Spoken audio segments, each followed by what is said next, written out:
सोचो, एक ऐसी रेस जिसमें हर कोई भाग रहा है बिना कुछ सोचे समझे। सब एक दूसरे को धक्का दे रहे हैं आगे बढ़ने के लिए। सबको ये लगता है ये जिसमें रुक गए तो हार जाएंगे। ये कहानी आईआईटी जेईई की है।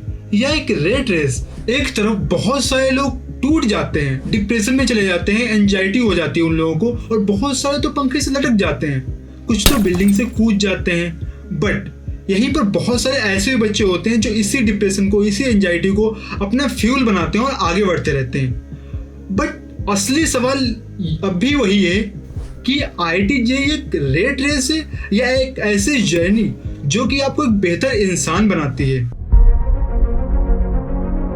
मैंने बिना किसी कोचिंग के आईआईटी जेईई क्रैक किया है, बिना किसी मेंटर के, बिना किसी बैच के, सिर्फ एक विजन के साथ। विजन कि मेरे को अपनी फैमिली कंडीशन चेंज करनी है, और एक जो थिंकिंग होती है लोगों की कि सिर्फ वही बच्चे आईआईटी जेईई मेन एडवांस का एग्जाम क्रैक कर सकते हैं जो एक बहुत अच्छी कोचिंग में पढ़े होते हैं, जिनके फैमिली मेंबर सब पढ़े लिखे होते हैं, सब गाइड करने वाले होते हैं। जो बच्चा एक मिडिल क्लास में, लोअर मिडिल क्लास से बिलोंग करता है, जिसके फैमिली मेंबर को कुछ नहीं पता है आईआईटी के बारे में, किसी अच्छे एग्जाम के बारे में, वो बच्चा क्रैक ही नहीं कर सकता है। तो ये मेरे को चेंज करना था।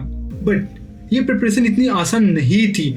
बहुत सारी रातें ऐसी गई है जहाँ पे मैं सोया नहीं हूँ। मैं फ्रस्ट्रेट हो गया हूँ, क्वेश्चन सॉल्व करते करते क्वेश्चन सॉल्व नहीं हो रहे हैं।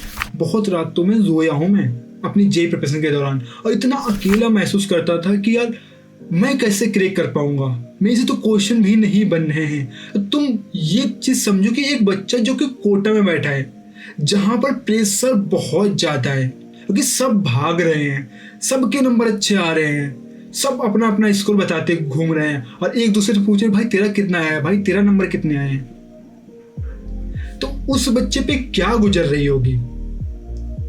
और आप अपने शहर को छोड़ के, अपनी फैमिली को छोड़ के एक ऐसे सिटी में गए हो जहां पर आपका कोई नहीं है, और इतना ज्यादा प्रेशर है एग्जाम का, और उस समय आपका ना वहां कोई दोस्त है, और दोस्त बन वही रहे हैं जो आपके जैसे हैं। यदि आप पढ़ने में अच्छे हो तो आपके पास लोग सिर्फ इसलिए आ रहे हैं कि आप पढ़ने में अच्छे हो, वो आपसे अपने डाउट सॉल्व करवा सकें।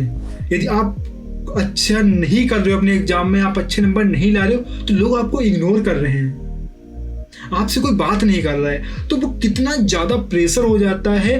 और यदि कहीं किसी एग्जाम में मार्क्स कम आ जाएं, आपने उसमें 100% दिया है तब भी नंबर नहीं है, और घर से कॉल आई कि बेटा एग्जाम कैसा गया है, तो यहाँ पर बच्चे टूट से जाते हैं। उनको लगता है सब बर्बाद हो गया है, अब नहीं होने वाला है। तो जो बच्चे इस तरह से जाते हैं ना, जो सिर्फ भागते जा रहे हैं, बस अंधाधुंध, बस एग्जाम के लिए पढ़े जा रहे हैं, नंबर नहीं आ रहे हैं, वो ये चीज नहीं सोचे कि नंबर क्यों नहीं आ रहे, रीजन क्या है। बस उनको क्या है कि बस इसी सोच में कि नंबर नहीं आ रहे हैं तो और लोगों की से ज्यादा पढ़े जा रहे हैं, और उसकी वजह से डिप्रेशन में जा रहे हैं। फिर उनको लगता है कि सब बर्बाद हो गया, अब मेरा आईआईटी में नहीं हो पाएगा। इसी चीज को थोड़ा अलग नजरिए से सोचा जाए, इसका प्रोस्पेक्टिव चेंज कर दिया जाए, क्योंकि अभी आपके नंबर नहीं आ रहे, आप एफर्ट भी डाल रहे हो, आपको लग रहा है कि भाई मैं एक रेस में भाग रहा हूं जिसमें सब भाग रहे हैं, कुछ के नंबर आ रहे हैं, कुछ के नंबर नहीं आ रहे हैं, मैं क्या करूं, मेरा तो नहीं होगा इस तरह से। इसको थोड़ा हटाओ, इसको थोड़ा साइड रखो कि भाई एग्जाम है, आईआईटी जाना है, आईआईटी बॉम्बे पहुंचना है, एक अच्छा प्लेसमेंट चाहिए, इसको साइड रखो। यदि आप सिर्फ ये सोचो कि आपने आईआईटी जेईई की तैयारी करनी है, उसमें अपना 100% देना है, जो फिजिक्स, केमिस्ट्री, मैथ के कॉन्सेप्ट पढ़ाए जा रहे हैं उनको बहुत अच्छे से समझना है। क्योंकि आपने देखा होगा यूट्यूब पे कि बहुत सारे ऐसे साइंस के क्रिएटर हैं जो हमारे बेसिक कॉन्सेप्ट है ना 11th-12th में पढ़ाए जाते हैं फिजिक्स के, उनसे इतने अच्छे अच्छे प्रोजेक्ट डेवलप कर रहे हैं। एक केमिस्ट्री में कुछ ऐसे ऑर्गेनिक रिएक्शंस हैं, उनसे ऐसे ऐसे कंपाउंड बना रहे हैं जिनसे दिमाग खुल जा रहा है। मतलब आप भी बहुत ज़्यादा उन वीडियोस को एंजॉय करते हो। एक मैं यहाँ पे एक स्टोरी शेयर करना चाहूँगा अपने कॉलेज फ्रेंड की। तो मेरा एक दोस्त था मेरे साथ कॉलेज में, तो वो अपने टाइम में स्टेट टॉपर था और उसने आईआईटी जेईई मेन एडवांस की तैयारी की। तो वो बोलने लगा कि भाई यार मुझे कभी कभी लगता है कि मेरे को फिर से आईआईटी जेईई की तैयारी करनी चाहिए, एक बार वो टाइम फिर से मेरे को जीना है। तो मैंने पूछा भाई क्यों? क्योंकि यार आईआईटी जेई का तो इतना ज़्यादा प्रेशर रहता है, वहाँ पे रहता है कि भाई आईआईटी जाना है, नंबर एग्जाम्स का इतना प्रेशर रहता है, बहुत सारी चीज़ें रहती हैं। तो तेरे को वो ज़िंदगी दोबारा क्यों जीनी है जहाँ पे इतना ज़्यादा प्रेशर, इतनी ज़्यादा एंजाइटी है, सब लोग डिप्रेशन में जाते हैं। तो उसने बोला भाई लोग जाते होंगे डिप्रेशन में, मैं कभी नहीं गया। उसने बोला कि मुझे मजा आ रहा था उस प्रिपरेशन के टाइम पे, जो मैं फिजिक्स के कॉन्सेप्ट पढ़ रहा था, जो मैं क्वेश्चन सॉल्व कर रहा था, कभी मुझे ऐसा लगा ही नहीं कि इसमें मुझे मजा नहीं आ रहा है, मेरे को फोर्सफुली ये करना पड़ रहा है। उसने पूरी जर्नी को एंजॉय किया है। तो उसके लिए ये कभी रेस थी ही नहीं। उसके लिए इसको यूटिलाइज करना, फिजिक्स को समझना, मैथ को समझना, ये था। वो इस चीज को जी रहा था, एंजॉय कर रहा था। बट आप सब क्या कर रहे हो? 99% बच्चे क्या कर रहे हैं भाई? भाग रहे हैं। तो उन सब के लिए आईआईटी जेई एक रेस है जिसमें टारगेट क्या है? आईआईटी। उसके लिए बहुत से लोग गिर जाते हैं, डिप्रेशन में चले जाते हैं और हार मान के पीछे चले जाते हैं। वो उस रेस में भागते ही नहीं है। कुछ लोग भागते नहीं है बल्कि उसको एंजॉय करते हैं, क्योंकि ये एक मैराथन है। इसमें आप एक दिन, 2 दिन, 1 हफ्ते भाग के कुछ नहीं कर पाओगे। इसमें आपको एंजॉय के साथ बढ़ना पड़ेगा। यदि आप इसको एंजॉय करते हुए जा रहे हो तो ये आपके लिए रेस है ही नहीं। आप रेस से बाहर हो। और यदि आपको लगता है कि एक बार इस रेस को जीत गए, आईआईटी पहुंच गए, तो आपकी ये रेस खत्म है, आपकी सब वाहवाही करेंगे, आपको सब लोग सर पे बिठा के रखेंगे, आपकी तरफ लड़कियों की लाइन लगी होगी, आपके गांव मोहल्ले में बस आपका ही नाम चल रहा होगा, तो ऐसा कुछ नहीं है। आप आईआईटी की रेस में पहुंच जाओगे, आप आईआईटी पहुंच जाओगे, वहां पे एक नई रेस स्टार्ट होगी जहां पर एक अच्छा प्लेसमेंट चाहिए आपको।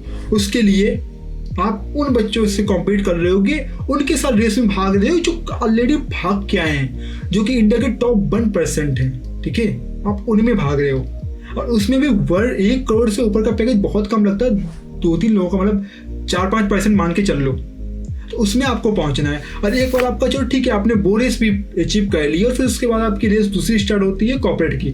और उस कॉर्पोरेट की रेस में भाई आपके साथ सिर्फ ना कि आपके आईआईटी वाले बंदे हैं, साथ साथ और भी लोग उसमें भाग रहे होते हैं। तो ये रेस आपकी कभी खत्म नहीं होने वाली है।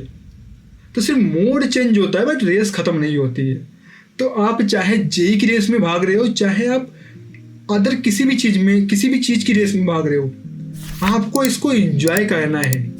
क्योंकि आप रेस में एक लिमिट तक ही भाग सकते हो। आपको एक चीज समझ आई होगी कि ये रेस सिर्फ उन लोगों के लिए जो इसको रेस समझते हैं। यदि आप इसको एंजॉय कर रहे हो तो ये आपके लिए खूबसूरत जर्नी है जो कि आपको एक अच्छा इंसान बनाएगी।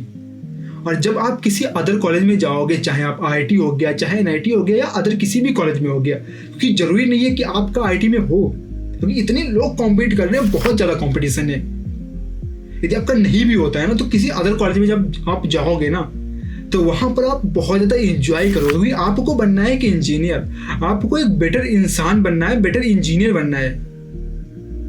आप सोसाइटी में कुछ कंट्रीब्यूट करना चाहते हो, समझे? तो उसके लिए आपको चीजें एंजॉय ही करनी पड़ेंगी, भागने से कुछ नहीं होगा। नेक्स्ट वीडियो में मैं बात कर रहा हूँ कि कैसे मैंने 1 साल के अंदर आईआईटी जेईई मेन एडवांस का एग्जाम क्वालिफाई किया और मेरी परसेंटाइल जनवरी वाले अटेम्प्ट में थी सिर्फ 74। एंड जब मैंने लास्ट में अटेम्प्ट दिया था उसमें मेरी परसेंटाइल हुई थी 99 के अराउंड। तो वो मैंने कैसे अचीव किया, उसके बाद आईआईटी जेईई एडवांस का एग्जाम मैंने कैसे क्वालिफाई किया, ये सब मैं अगली वीडियो में बात कर रहा हूँ बहुत ही डिटेल वे में। तो उसको देखने के लिए आप इस चैनल को कर लो सब्सक्राइब और बेल आइकन ऑन कर दो, जिससे कि वीडियो जैसे ही आए आपको पता चल जाए और आप देख लो। तब तक इस वीडियो को अपने दोस्तों के साथ शेयर कर दो, क्योंकि वो भी इस रेस में भाग रहे हैं, तो उनको समझ आए कि रेस में भागना नहीं है, इसको एक अच्छी जर्नी बनाना है और एक लाइफ में ग्रो करना है, ना कि भागते रहना है। मैंने भागना बंद कर दिया, मेरे को क्या करना है लाइफ में एग्जैक्ट वो मैं जान चुका हूँ, वही मैं कर रहा हूँ। So all the best, Macau.